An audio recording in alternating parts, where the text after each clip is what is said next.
எத்தனை பேருக்கு இந்த 5 விரல் ஜெபம் தெரியும்? இந்த கட்ட விரலை பார்க்கும்போது இது நமக்கு நெருக்கத்துல இருக்கிறதுனால நம்ம சொந்தக்காரங்களுக்காக ஜெபிக்கணும்.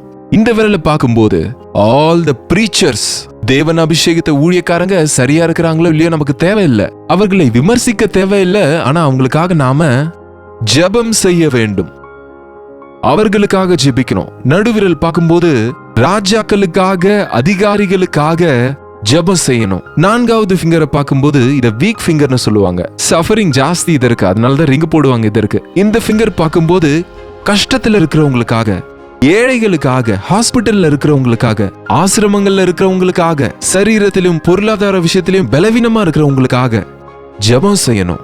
கடைசியா சுண்டு விரல், உங்களுக்காக ஜெபிங்க. நீங்க ஊர்ல இருக்கிற எல்லாருக்காகவும் ஜெபித்து உங்களுக்காக ஜெபிக்கலன்னா எல்லா பையும் உங்களை வந்து பிடிச்சுக்கும். உண்மைங்க.